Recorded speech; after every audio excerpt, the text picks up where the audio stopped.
শরীয়তপুরের জাজিরায় টানা ভাঙনের কবলে নদীতে বিলীন হয়েছে পদ্মা সেতুর কনস্ট্রাকশন ইয়ার্ড রক্ষা বাঁধের ৮০০ মিটার। ফলে ঝুঁকিতে পড়েছে সেতুর আশপাশের অবকাঠামো, শিক্ষা প্রতিষ্ঠান সহ বিস্তীর্ণ জনপদ।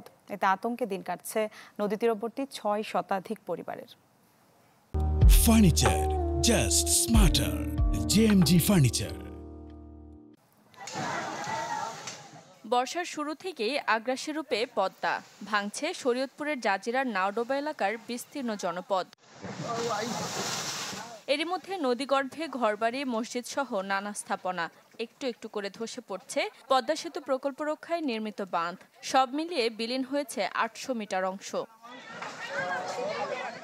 ভাঙন ঝুঁকিতে মাঝেরঘাট বাজারের ২৫ শতাধিক ব্যবসা প্রতিষ্ঠান ও বহু স্থাপনা। ফলে ঘরবাড়ি সরিয়েও নিচ্ছেন অনেকে। আতঙ্কে দিন পার করছে নদীপাড়ের ৬ শতাধিক পরিবার। ঘর দুয়ার যা আছে সব গেছে গা, ঠিক আছে। বউ বাচ্চা নিয়ে খালি কোনো মতো একটু বাইরে হইছি। কই খামু, আমাকে কোনো স্থান নাই। সরকারের কাছে আমরা আবেদন করি আমাকে থাকার মতন জায়গা দেওয়ার জন্য। পানি উন্নয়ন বোর্ড বলছে, ভাঙনের তীব্রতা বাড়ায় চলমান প্রকল্পে নেতিবাচক প্রভাবের পাশাপাশি ক্ষতিগ্রস্ত হতে পারে আরও বেশ কিছু এলাকা। সেখানে যদি খুব বেশি ভাঙে তাহলে একটু লেন্থ বেড়েও যেতে পারে।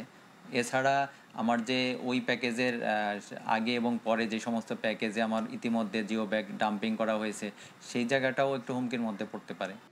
গেল ২ মাসে পদ্মায় বিলীন হয়েছে ৫৩টি বসতবাড়ি ও ৩২টি ব্যবসা প্রতিষ্ঠান। Desk report, channel 24।